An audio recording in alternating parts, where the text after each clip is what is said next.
O que aconteceria se o rei se desse conta, demasiado tarde, de que esteve a jogar no tabuleiro da rainha? A fotografia da câmara de um paparazzi é algo brutal. Não só captura uma imagem, mas expõe uma verdade, a congelar um só momento devastador para a eternidade. Para Alexandre Torres, um titã das finanças em Lisboa, esse momento aproximava-se rapidamente. Encontrava-se debaixo dos resplandecentes lustres de um salão de baile parisiense, com o braço possessivamente à volta da sua última aventura, uma influenciadora chamada Sara Miranda.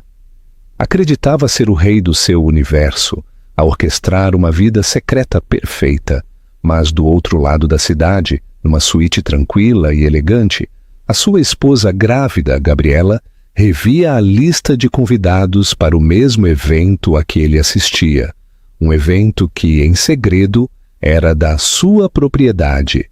Ela não era só uma espectadora no seu jogo, era a arquiteta de todo o tabuleiro. Se te sentiste traído, como reagirias? Confrontarias o teu parceiro ou planearias uma vingança épica? Deixa-nos a tua opinião nos comentários e subscreve para não perderes o final desta história. O começo do jogo.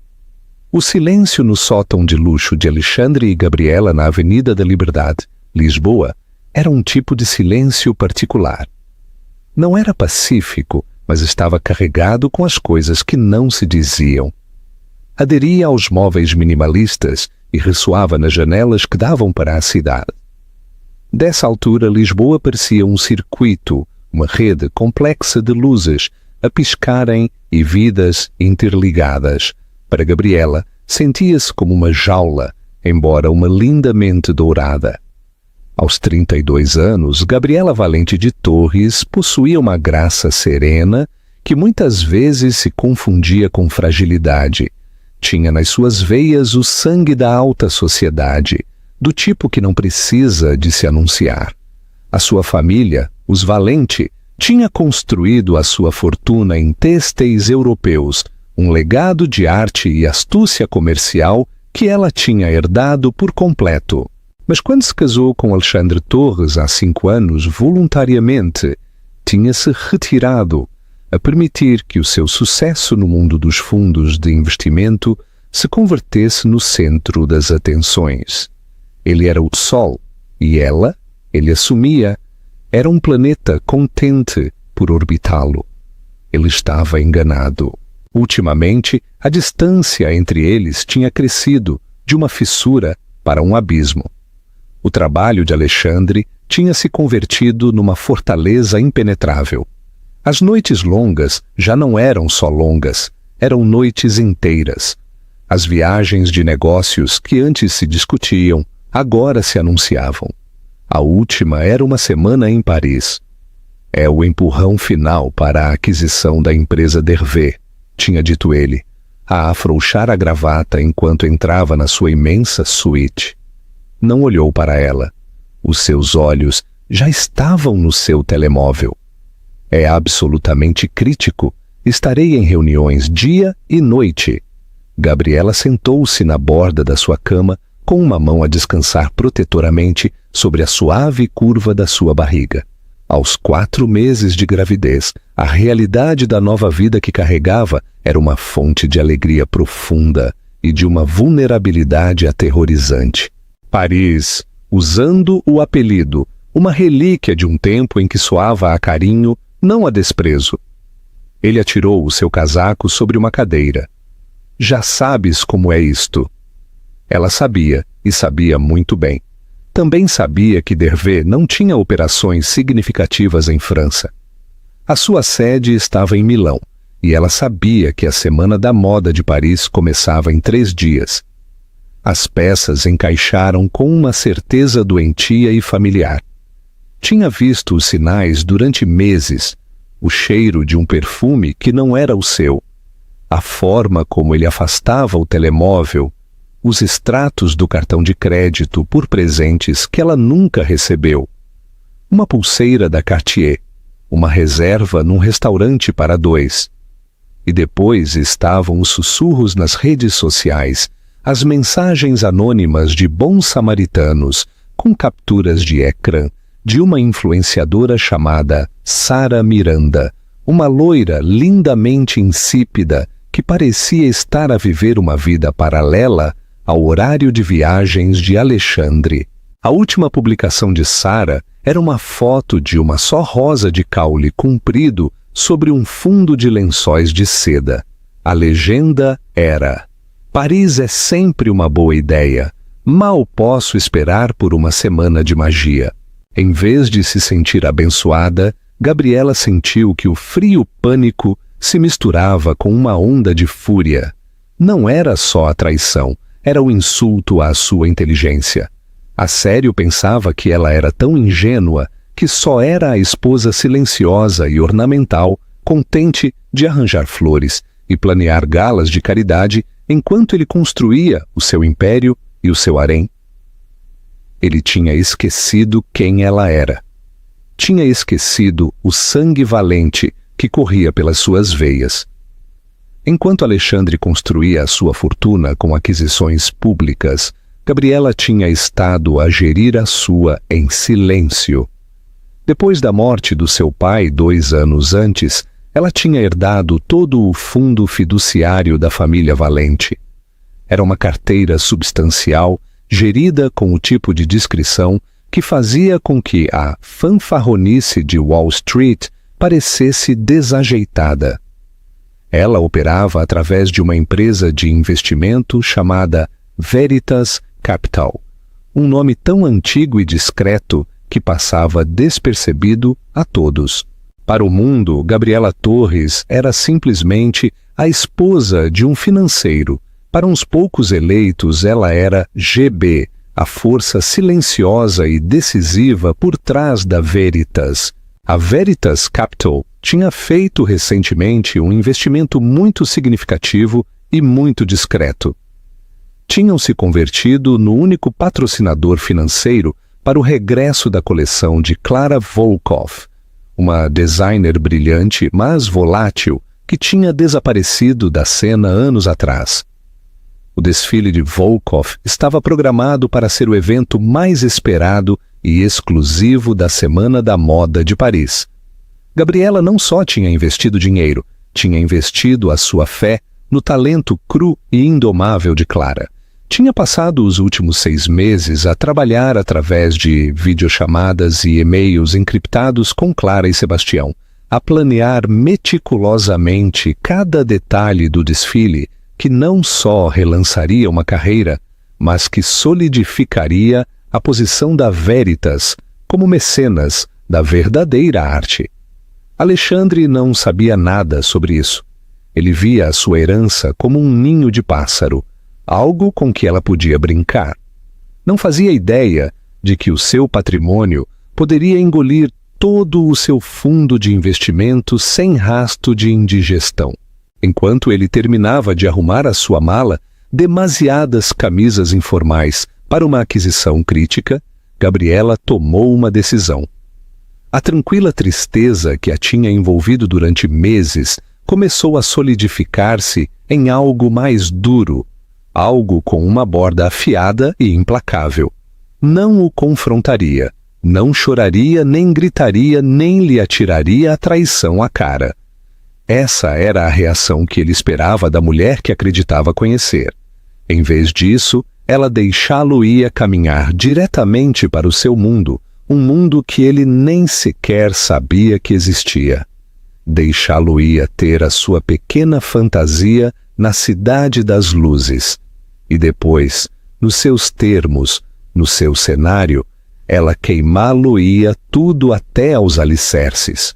«Cuida-te, Alexandre», disse, com a voz incrivelmente tranquila, enquanto se punha de pé e se aproximava dele. Ajustou-lhe o colarinho, os seus dedos frios contra a sua pele. Ele mal registou o toque. Ela olhou para os seus olhos, à procura de um vislumbre do homem com quem se tinha casado. Mas só encontrou um reflexo de si mesma, pequeno e distante. Sempre tão atenta, disse ele, dando-lhe um beijo superficial na bochecha. Sentiu-se como o roçar de um estranho. Não me esperes acordada. Quando a porta principal se fechou, o pesado silêncio do sótão regressou. Mas desta vez não estava vazio. Estava cheio do zumbido de um plano, uma obra-prima fria e calculada de vingança, que tomava a sua primeira respiração. Gabriela caminhou para o seu escritório em casa, com as luzes da cidade a cintilarem debaixo dela. Pegou no seu telemóvel e marcou um número. Sebastião, disse com a voz clara e firme. Mudança de planos. Reserva uma suíte no Le Bristol e um jato privado. Vou para Paris. A fantasia e a sombra. Paris recebeu Alexandre Torres com um tipo de luz de outono cinematográfica que fazia com que tudo parecesse caro. Ele passou pelo terminal privado no aeroporto de Le Bourget com a sua mala da Louis Vuitton sobre o ombro, um homem completamente à vontade num mundo de privilégios. Sara Miranda estava à espera dele, praticamente a vibrar de emoção. Abalroou-se sobre ele numa rajada de cabelo loiro e perfume Dior. Alexandre, conseguiste! Guinchou, dando-lhe um beijo nos lábios, que era mais para o benefício dos espectadores do que por um afeto genuíno. Não o perderia por nada, disse ele, com um sorriso de suficiência. Esta era a vida, o poder, o dinheiro, a mulher bonita no seu braço. Era uma validação do seu sucesso, um mundo longe da atmosfera tranquila e pesada do seu sótão e da sua esposa cada vez mais distante. Ele amava Gabriela, claro, da forma como se ama uma pintura bonita e valiosa. Ela era um ativo, um símbolo de classe e estabilidade. Mas Sara? Sara era diversão. Era fácil. Não requeria nada dele mais do que presentes e atenção, coisas que ele tinha em abundância. A sua suíte no Four Seasons, George Kent, era obscena no seu luxo. Dava para a Torre Eiffel, um clichê que Sara abraçou com euforia, a posar de imediato para uma série de selfies. Todos vão morrer de inveja, disse, a subir a sua realidade para o seu Instagram, para os seus centenas de milhares de seguidores. Durante os seguintes 2 dias, imergiram de cabeça na fantasia. Fizeram compras na Avenue Montaigne, com Alexandre a deslizar o seu cartão de crédito, com um movimento casual. Almoçaram na Avenue, um paraíso para a multidão que quer ver e ser vista, onde Sara se assegurou de cumprimentar com beijos os seus conhecidos e de captar a atenção dos fotógrafos. Alexandre fez o papel de benfeitor complacente, a desfrutar dos olhares de inveja de outros homens. Enviava uma mensagem de texto superficial a Gabriela a cada manhã. Reuniões a correrem bem. Esgotado. Amo-te. Depois punha o telemóvel em silêncio e imergia de novo na bolha da sua vida dupla. Tinha conseguido entradas na primeira fila para os desfiles mais cobiçados.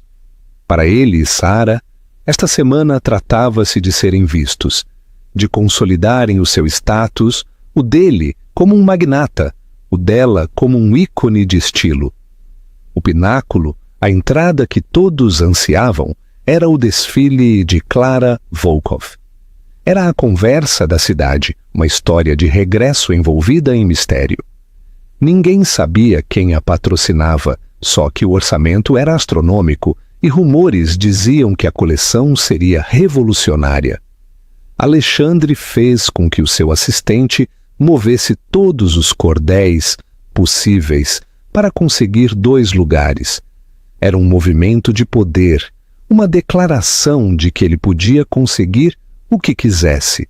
Enquanto isso, a apenas umas quadras de distância, no opulento e discreto Hotel Le Bristol, Gabriela Valente de Torres operava num Paris completamente diferente.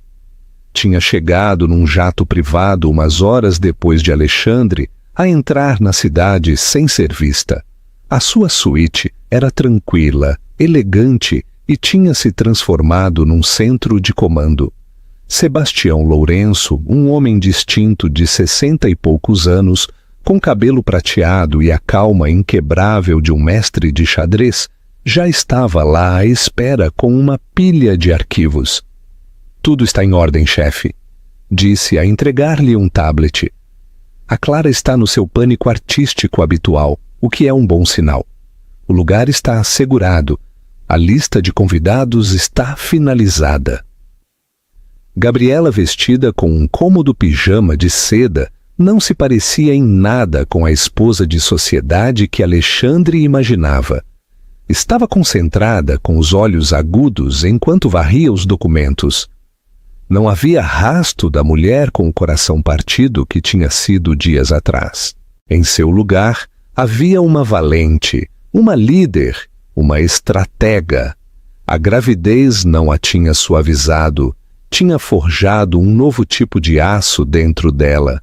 Já não só lutava por si mesma, lutava pelo legado que o seu filho herdaria. "Revejamos o mapa de assentos", disse com voz clara. "Quero fazer alguns ajustes." Sebastião observou-a com uma pitada de sorriso no seu rosto.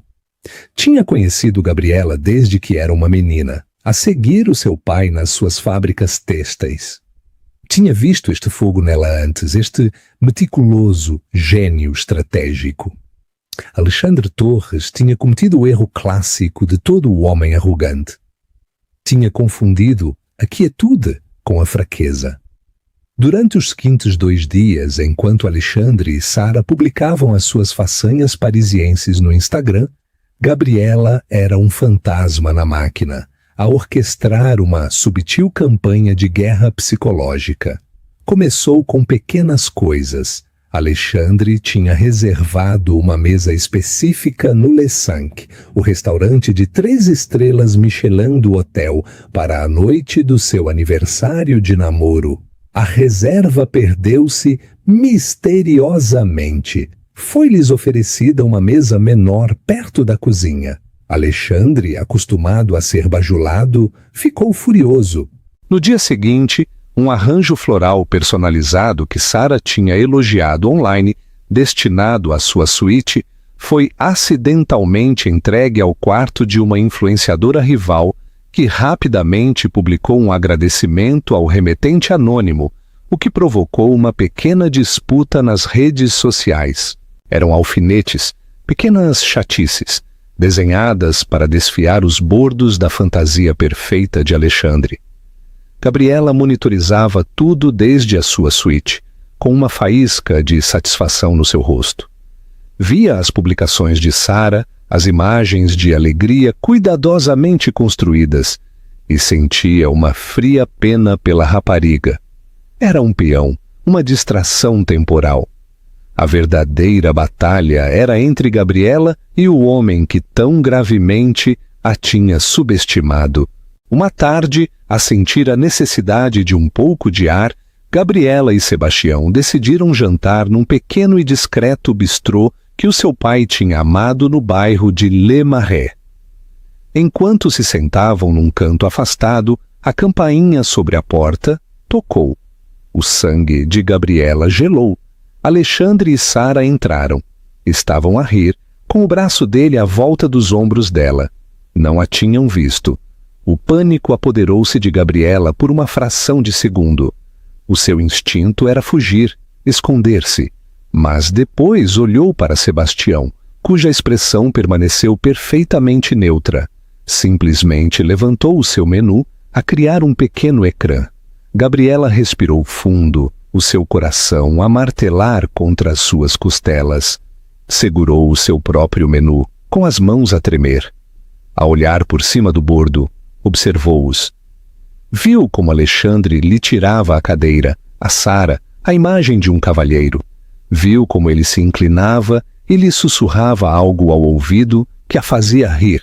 Era uma cena íntima e devastadoramente normal de um casal apaixonado. Mas enquanto observava, a dor começou a retroceder, substituída por uma resolução gelada. Viu-o não como um marido que a tinha traído, mas como um oponente.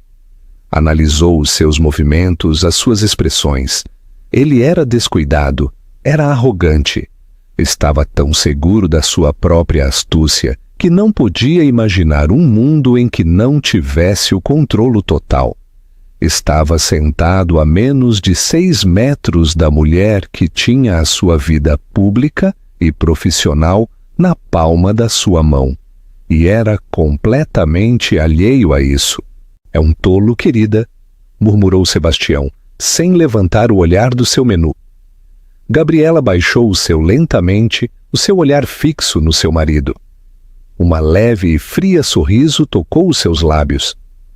Sim, sussurrou, e não faz ideia do que se lhe avizinha. Terminaram o seu jantar em silêncio, a sair antes que Alexandre e Sara tivessem pedido o seu prato principal. Ao sair para a fresca noite parisiense, Gabriela sentiu uma mudança profunda dentro de si mesma. O medo tinha-se ido. A dor era um eco distante. Tudo o que restava era o plano. O cenário estava quase pronto. Os atores estavam no seu lugar. O ato final estava prestes a começar. A grande revelação. Os dias anteriores ao desfile de Clara Volkoff foram um turbilhão de caos controlado. Para a equipa de Clara era o empurrão final de costura, ajustes e design de iluminação. Para Alexandre e Sara era o pico social da sua fantasia parisiense. E para Gabriela era o momento de movimentos tranquilos e deliberados no tabuleiro de xadrez. Desde o seu centro de comando no Le Bristol, ela orquestrou os preparativos finais com a precisão de um general. Aprovou a seleção musical, uma peça orquestral inquietante que se construiria até um poderoso crescendo. Reviu a lista de convidados uma última vez, um quem é quem do mundo da moda. E o mais importante, prestou especial atenção a 2 nomes, Alexandre Torres e Sara Miranda.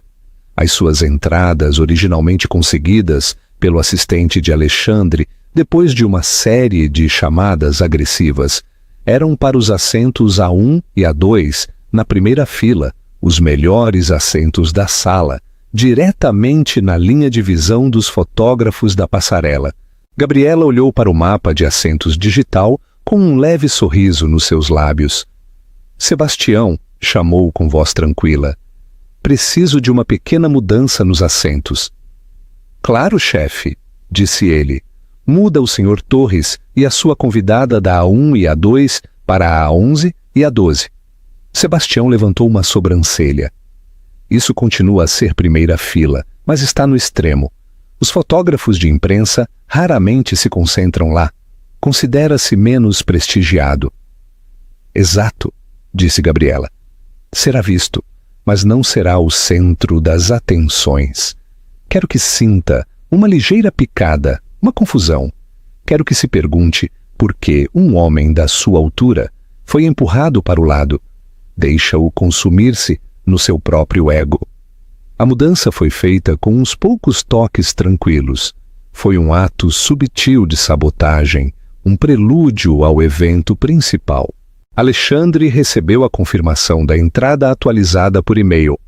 Mal a olhou a ver só as palavras primeira fila e a reencaminhá-la para Sara com uma mensagem de suficiência. Como prometi, o melhor. Estava demasiado ocupado a atender chamadas e a projetar a imagem de um homem que fecha um acordo multimilionário para notar o pequeno detalhe dos números dos assentos. Sara, no entanto, sim se deu conta.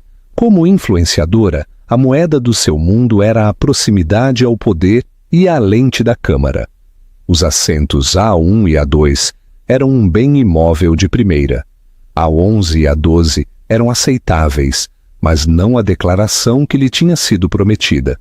Alexandre, tens a certeza de que estes são os melhores assentos? Perguntou com um ligeiro gemido enquanto olhava para o e-mail. A minha amiga está na A4 para o desfile da Chanel e diz que qualquer coisa para além da A10 é praticamente a Sibéria social. Alexandre franziu a testa, a pegar no telemóvel de Sara. Viu os números e sentiu uma pontada de aborrecimento. Era um insulto. Um homem como ele devia estar no centro mesmo. Imediatamente ligou para o seu assistente, Vasco. Que raio é isto? Ladrou para o telemóvel, com voz baixa, mas cortante. A 11 e a 12, eu disse-te para me conseguires os assentos principais. A voz agitada do seu assistente chegou de Lisboa. Senhor Torres, lamento muito. Confirmei a 1 e a 2. Tenho o e-mail original. Devem tê-lo mudado eles. Enviaram uma desculpa a dizer que houve uma mudança de última hora para acomodar um representante do grupo de investimento que patrocina o desfile. Eram muito discretos. Disseram que o patrocinador é notoriamente privado. O aborrecimento de Alexandre dissipou-se, substituído por um respeito relutante. Era um jogo de poder e ele entendia o poder.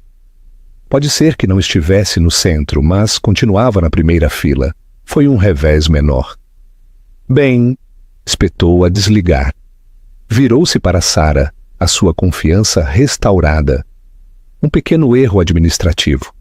Aparentemente, o misterioso patrocinador multimilionário do desfile precisava dos assentos principais para a sua gente. Não te preocupes. Continuaremos a ser os mais fotografados lá. Sara fez uma careta, mas aceitou a sua explicação.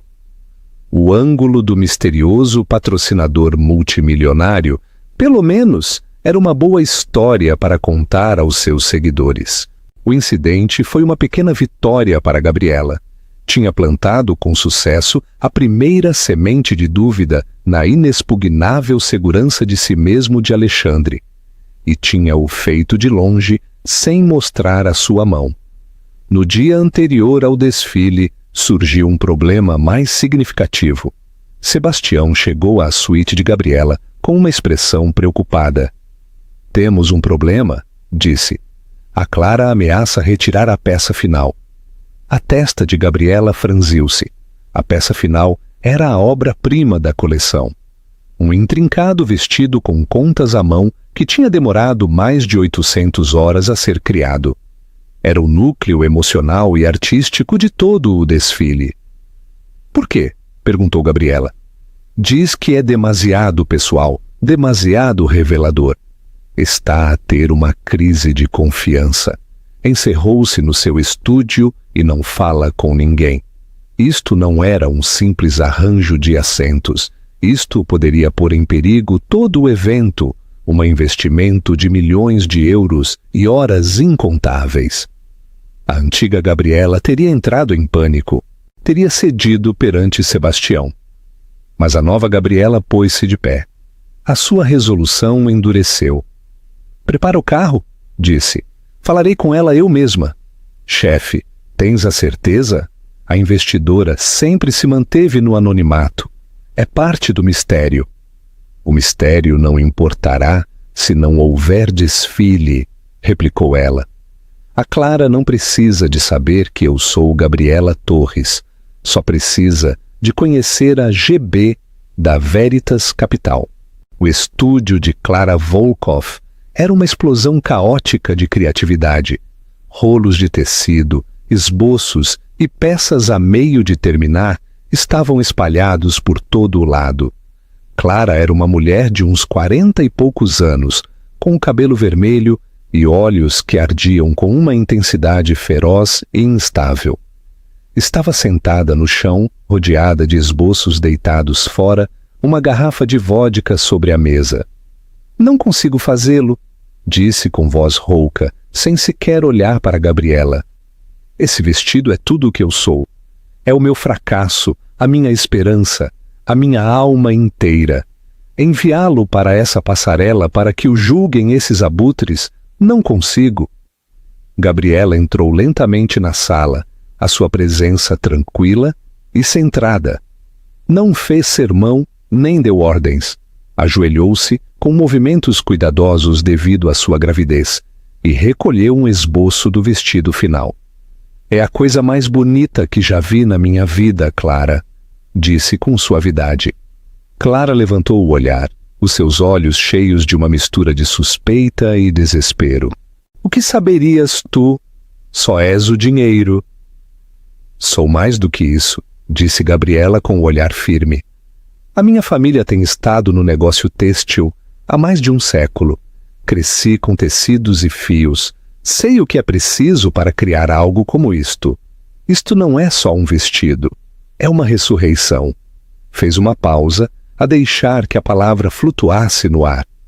Não tens medo de que julguem o vestido, Clara. Tens medo de que te vejam a ti. E tens medo de que o amem. Porque se o amam, significa que tens que seguir em frente, e isso é mais aterrorizante do que qualquer fracasso. Clara olhou para ela, a sua dura fachada a rachar.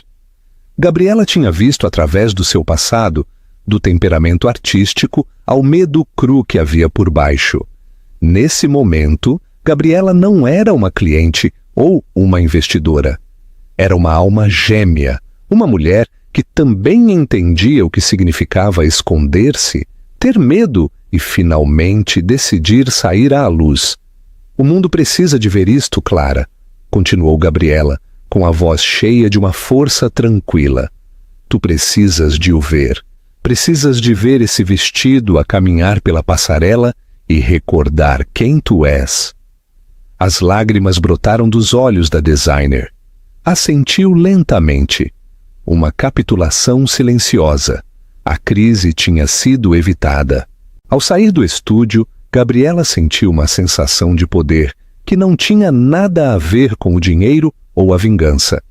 Era o poder da competência, da ligação, de sair das sombras e liderar. Tinha salvado a sua própria investimento, não com um talão de cheques, mas com a sua própria força e intuição inatas. Alexandre pensou com uma clareza arrepiante. Nunca tinha visto este lado dela. Nunca o tinha querido ver. Tinha se casado com a herdeira, o ornamento. Não fazia ideia de que se tinha casado com a rainha. A grande revelação. O dia do desfile de Clara Volkov amanheceu cinzento e nublado. Dentro do pavilhão, no entanto, a atmosfera era elétrica. O lugar escolhido era uma obra-prima arquitetônica. A sua elegância histórica, um contraste brilhante com a coleção vanguardista que estava prestes a albergar. Na sua suíte no Le Bristol, Gabriela era a viva imagem da calma. Tinha escolhido o seu traje com um cuidado meticuloso. Não era uma peça de um designer rival, nem era ostentosa. Era um vestido feito à medida de seda, verde esmeralda, desenhado por um jovem alfaiate desconhecido a quem tinha decidido patrocinar.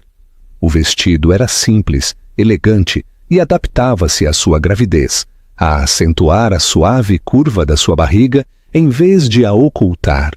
Era uma declaração de vida, de futuro, de poder silencioso e inquebrável. Levava os brincos de diamantes da sua mãe, pequenos e brilhantes, e o seu cabelo estava apanhado num coque clássico. Não se estava a vestir para uma batalha. Se estava a vestir para uma coroação, Sebastião chegou para a acompanhar. O carro está pronto, chefe. Usaremos a entrada traseira privada. Ninguém a verá até o momento assinalado. Fez uma pausa, a olhá-la. Parece radiante. Sinto-me tranquila, admitiu Gabriela, a colocar uma mão sobre a sua barriga. Pela primeira vez em muito tempo, sinto que estou exatamente onde é suposto estar. Do outro lado da cidade, o ambiente na suíte de Alexandre e Sara era decididamente diferente. Era um turbilhão frenético de preparação glamourosa. Sara tinha uma equipa de estilistas a trabalhar nela, a transformá-la num espetáculo brilhante. Tinha escolhido um vestido de lantejoulas revelador que deixava pouco à imaginação. Isto é demais? Perguntou a Alexandre pela 10ª vez, a posar em frente ao espelho. Pareces 1 milhão de euros, disse ele, distraído. Estava ao telemóvel com seu corretor de bolsa em Lisboa. A aquisição de que tinha usado como disfarce era real, mas não estava a correr tão bem como tinha projetado. Havia complicações, sussurros de uma oferta concorrente de uma empresa de investimento silenciosa e agressiva. A pressão aumentava e a sua escapadela parisiense começava a sentir-se menos como umas férias e mais como uma distração necessária. Desligou o telemóvel com um suspiro frustrado e olhou-se no espelho. Levava um fato da Tom Ford feito à medida, um relógio Patek Philippe no seu pulso. Parecia em todos os sentidos o amo do universo. No entanto, uma estranha sensação de inquietação o tinha estado a roer durante o último dia. A troca de assentos, o problema com o negócio, eram coisas menores, mas eram fendas na fachada perfeita do seu controlo. Descartou-o como stress. Esta noite tratava-se de esquecer tudo isso. Tratava-se de aparecer com a mulher mais bonita da sala e recordar ao mundo quem era Alexandre Torres. Enquanto se dirigiam para o lugar do evento, o seu carro foi rodeado por fotógrafos.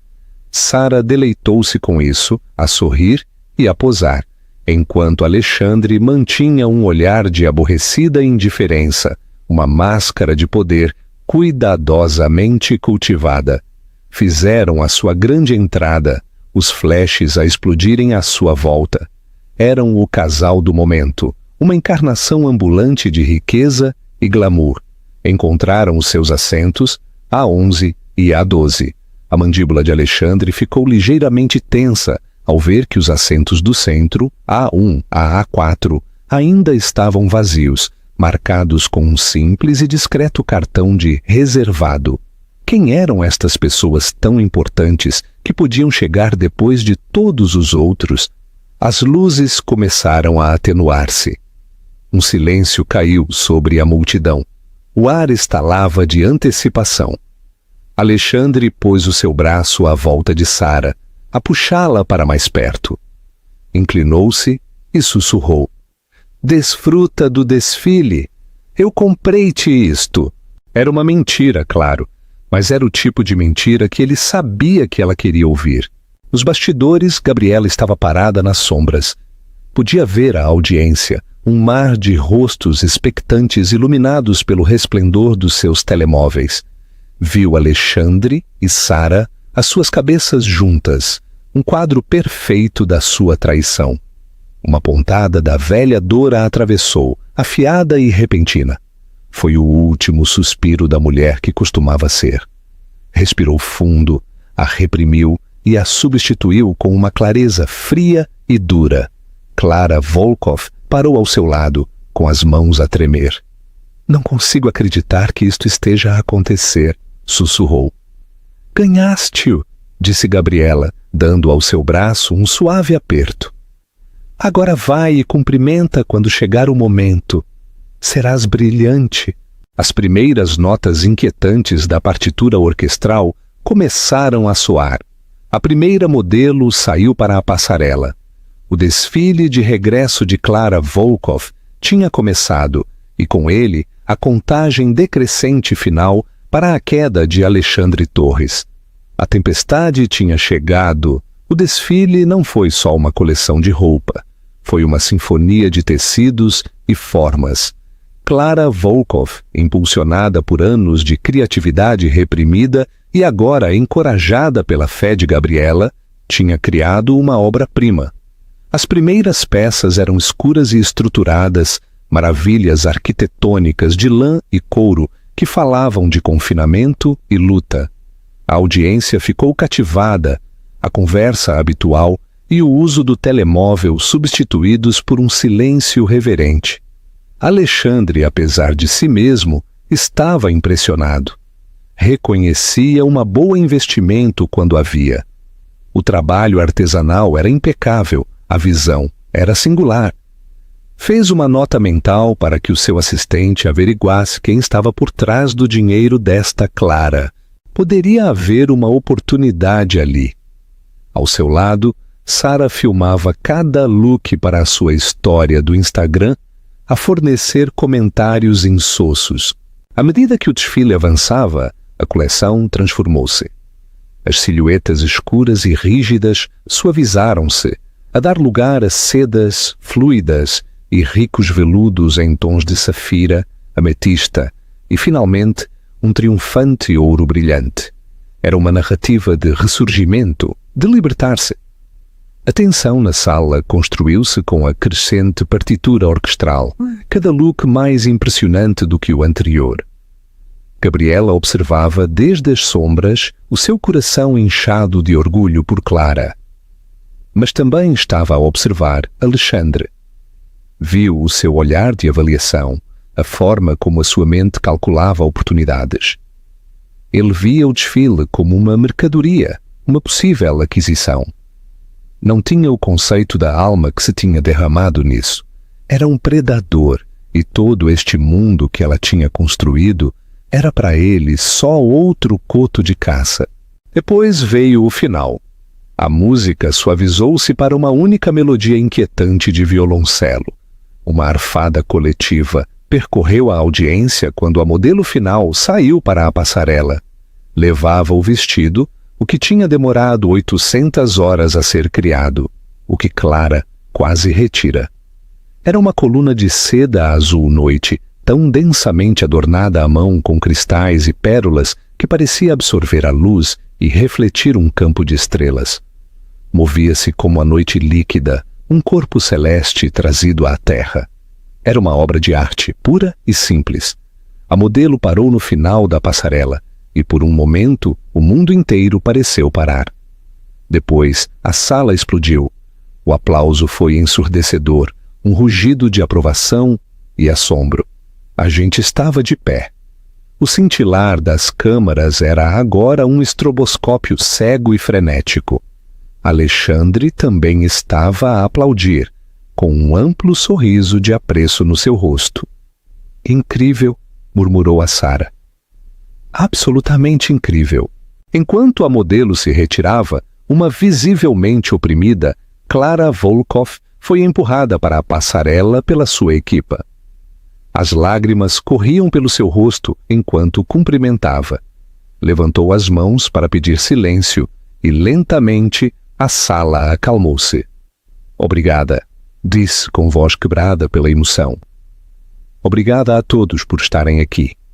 Regressar assim é um sonho. Não o poderia ter feito sozinha. Tenho a minha incrível equipa, os meus modelos, mas há uma pessoa sem a qual nada disto, nem um só fio, teria sido possível. Alexandre inclinou-se ligeiramente, intrigado. O misterioso patrocinador. Este era o momento. Esperava que se nomeasse algum industrial europeu ou a um cheque árabe.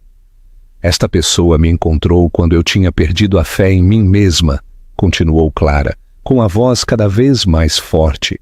Investiu não só o seu dinheiro, mas a sua fé.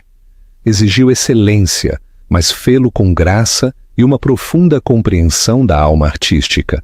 O mundo os conhece pelo nome da sua firma, a Veritas Capital, mas eu os conheço como uma sócia e uma visionária. Nos bastidores, Sebastião deu a Gabriela um pequeno e encorajador aceno. Esta era a sua senha. O seu estômago agitou-se, uma mistura de nervosismo e adrenalina. Respirou fundo, com a mão apoiada na sua barriga. Uma promessa silenciosa. Isto é por nós. No palco, Clara sorriu. Esta noite, pela primeira vez, a minha sócia aceitou sair das sombras. Por favor, acompanhem-me a dar as boas-vindas à verdadeira força por trás desta coleção. A chefe da Veritas Capital, a minha colaboradora e a minha amiga, Gabriela Valente de Torres. O nome atingiu a sala como um boom sônico. Centenas de lentes de câmara giraram em uníssono, longe do palco e para a primeira fila. Procuraram, encontraram o seu objetivo e dispararam. Alexandre tinha estado a aplaudir, com um sorriso educado. Quando ouviu o seu nome, o nome dela, as suas mãos congelaram a meio do caminho. O sorriso dissolveu-se, substituído por uma máscara de incredulidade absoluta. A sua mente cambaleou, incapaz de processar a informação. Gabriela? A sua tranquila, dócil Gabriela? Veritas Capital? A patrocinadora secreta? Era impossível. Era um sonho, um pesadelo. Olhou do palco para o mapa de assentos na sua mente. Os assentos reservados. A1, A2. O representante do grupo de investimento. Tudo era para ela. A mudança nos seus próprios assentos não foi um erro administrativo. Foi um insulto deliberado e calculado. Sara, ao seu lado, estava igualmente atônita. A sua boca estava aberta, os seus lábios perfeitamente maquilhados a formar um O silencioso. Olhou da mulher radiante e poderosa no palco para o homem pálido ao seu lado. E a verdade caiu-lhe em cima. A mulher no palco era a sua esposa, a esposa grávida, de que ele lhe tinha dito que estava a visitar a sua mãe no campo. O som dos flashes era agora um ataque implacável, um fogo de metralhadora de humilhação dirigido diretamente a Alexandre. Sentiu 1000 olhos sobre ele, os seus olhares uma mistura de pena, desprezo e regozijo. O seu mundo perfeito, a sua vida dupla cuidadosamente construída, não só tinha sido exposta, mas tinha sido detonada de forma pública e espetacular. No palco, Gabriela não olhou para ele, nem uma única vez. Manteve-se erguida, com um sorriso sereno no seu rosto, uma mão a descansar sobre a sua barriga. Olhou para a multidão que a adorava, para a indústria que agora era sua para dominar. Não era a esposa desprezada, era a vencedora. Tinha tomado o palco que ele pensava que era seu e tinha revelado que era o seu reino o tempo todo. Inclinou-se para o microfone que Clara segurava.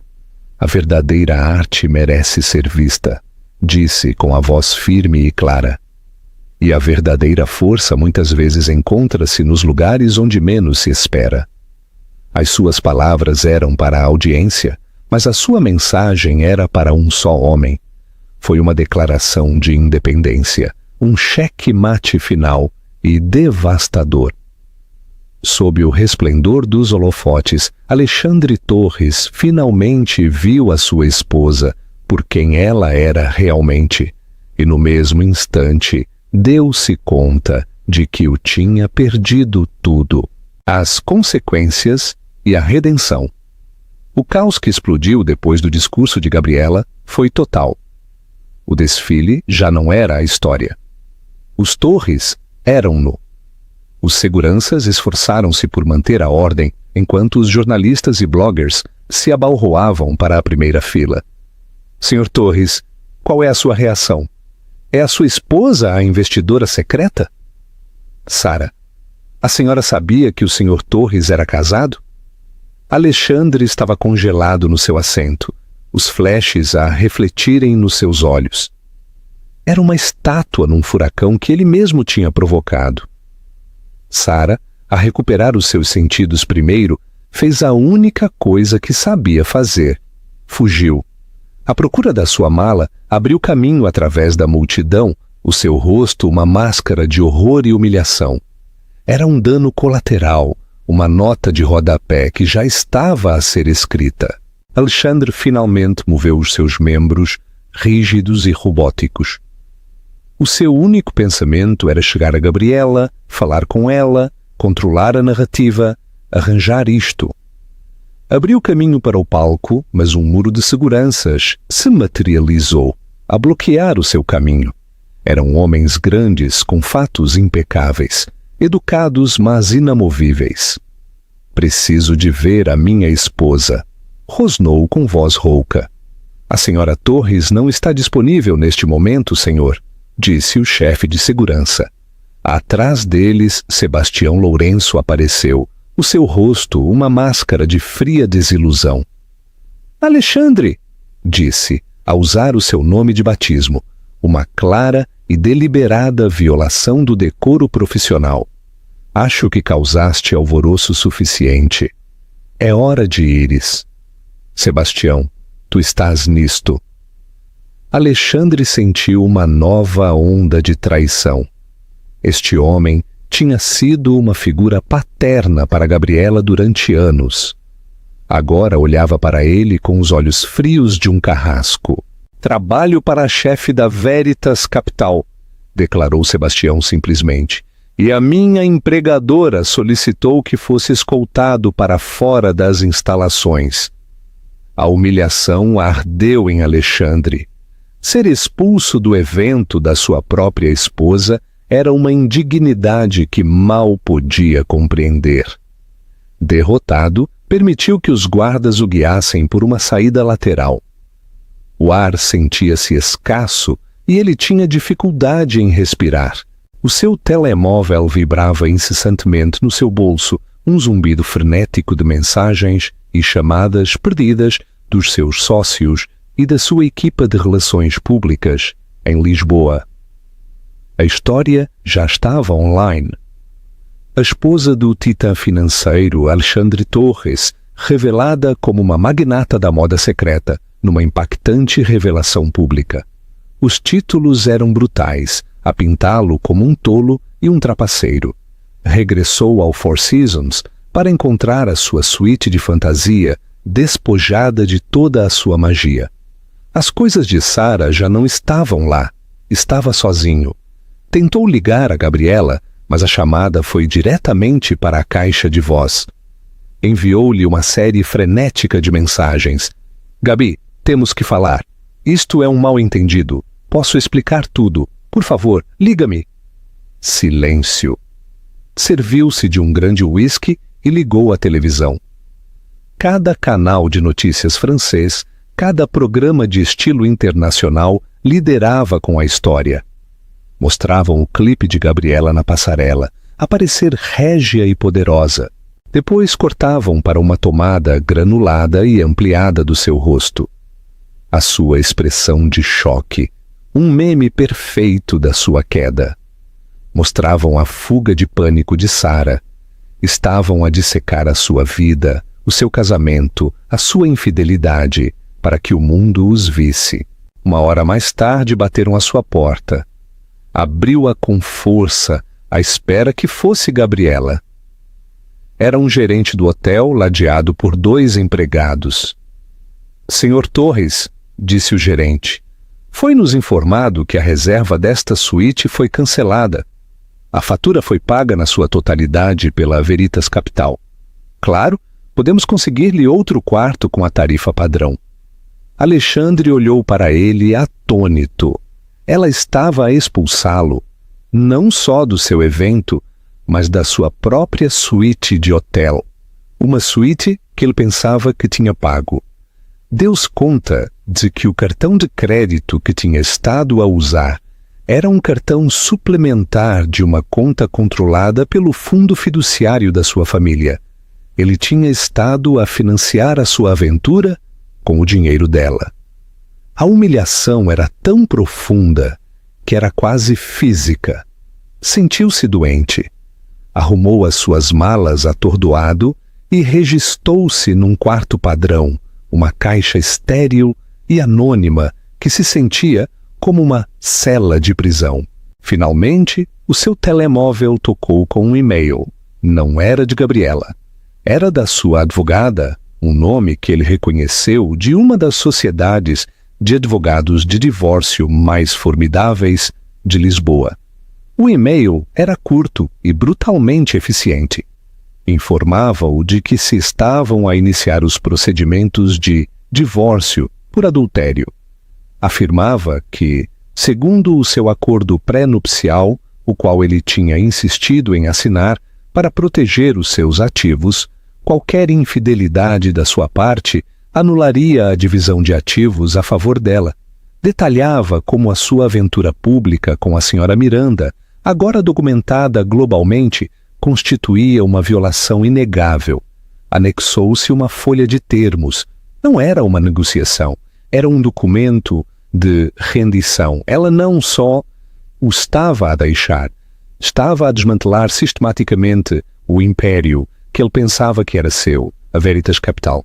Acontece que tinha participações não públicas significativas em várias empresas que o seu fundo tinha estado a procurar. Ela tinha o poder de perturbar os seus negócios de formas que ele nunca tinha imaginado. Finalmente, ele entendeu. Isto não foi um crime passional. Isto foi um assassinato premeditado do seu caráter, da sua reputação e da sua carreira. Cada passo tinha sido planeado. A revelação pública, a tempestade mediática, os advogados a moverem-se para matar. Sentou-se na borda da cama do hotel, com o e-mail a brilhar no ecrã do seu telemóvel. O uísque não fez nada para adormecer a sensação de ter sido completamente superado. Tinha visto Gabriela como um objeto bonito e frágil para ser possuído, uma obra-prima para a sua coleção. Nunca se tinha dado ao trabalho de olhar para a assinatura do artista, para entender a mente e a vontade que a tinham criado. Tinha amado a jaula de ouro, sem se dar conta de que ela era quem tinha a chave. O silêncio dela já não era só a ausência de som, era o som do seu mundo a terminar. 6 meses depois, os cerejeiras estavam a florescer no Jardim da Estrela. O mundo tinha seguido em frente, mas a paisagem de várias vidas tinha sido alterada irrevogavelmente. O nome Alexandre Torres era agora uma história de aviso sussurrada nos círculos financeiros de Lisboa. A brutal natureza pública do seu divórcio tinha sido um espetáculo. A equipa legal de Gabriela, armada com provas irrefutáveis e toda a força do seu poder financeiro, tinha sido implacável. Ele perdeu mais de metade do seu patrimônio líquido, mas o verdadeiro dano foi a sua reputação. Os investidores, assustados pela sua imprudência e a revelação de que a sua esposa tinha sido a mente financeira mais astuta o tempo todo, começaram a retirar o seu dinheiro do seu fundo. A aquisição que tinha estado a perseguir desmoronou-se quando a Veritas Capital discretamente apoiou o seu concorrente. O seu império, construído sobre uma base de confiança agressiva, ruiu quando essa confiança foi exposta como uma arrogância vazia. Viu-se obrigado a vender o sótão, a reduzir o tamanho da sua empresa e a desvanecer-se num mundo de influência diminuída, um fantasma do titã que uma vez foi. Os 15 minutos de fama de Sara Miranda tinham sido brutais. Converteu-se numa pária, um meme por infidelidade. As marcas abandonaram-na e os comentários nas suas redes sociais eram um pântano tóxico. Tentou vender a sua história, mas só a pintou como uma mulher patética e despistada que arruinou um lar. Finalmente, eliminou as suas contas e desapareceu do olho público, uma vítima de uma guerra que nem sequer sabia que estava a travar. E Gabriela? Gabriela prosperou. Deu à luz a uma menina saudável a quem chamou Leonor Valente. Manteve o apelido de solteira da sua mãe para a sua filha, uma escolha deliberada para a enraizar num legado de força e resiliência feminina, sem a mancha do apelido Torres. A Veritas Capital, que já não operava nas sombras, converteu-se numa força importante nos mundos da tecnologia da moda e da empresa sustentável. Gabriela, como GB, foi objeto de perfis elogiosos na Forbes e no Wall Street Journal. Chamavam-na de o martelo de veludo, uma investidora brilhante e intuitiva, com uma vontade de ferro. Nunca falou publicamente do seu divórcio ou de Alexandre. Não tinha que o fazer. O seu sucesso era a única declaração que precisava de fazer.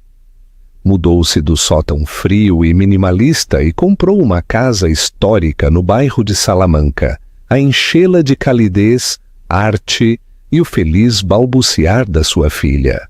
Sebastião Lourenço continuou a ser o seu conselheiro inabalável, agora um avô honorário e carinhoso para a Leonor.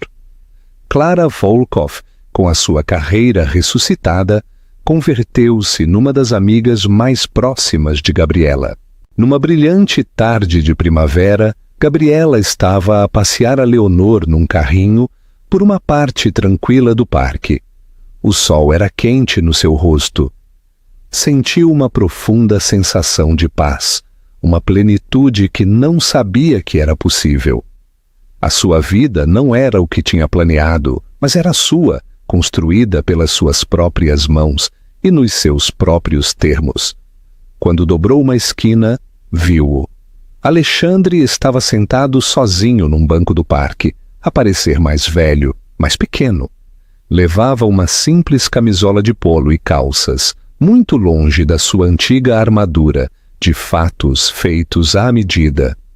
Estava a olhar para a água, a sua expressão vazia. Não a viu. Por um momento considerou parar. O que diria? O que se poderia dizer? Mas deu-se conta de que não restava nada. Ele era um capítulo de um livro diferente, uma vida diferente. A sua história já não se tratava dele.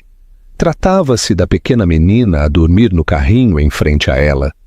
Tratava-se do futuro.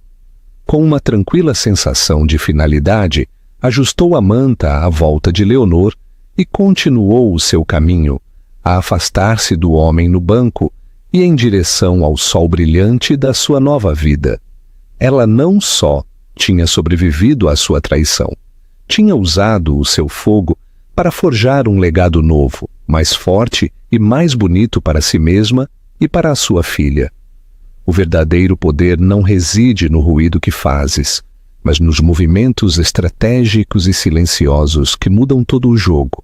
A história de Gabriela é um lembrete poderoso de que as pessoas mais silenciosas na sala são muitas vezes as mais observadoras, e que a melhor resposta a uma injustiça é construir um império tão magnífico que os teus detratores se convertam em notas de rodapé irrelevantes na tua própria biografia incrível. Se esta história de força e doce justiça ressoou contigo, por favor, deixa um gosto e partilha com alguém que precise de um lembrete do seu próprio poder oculto. Não te esqueças de subscrever e ativar o sino de notificações para não perderes a nossa próxima história.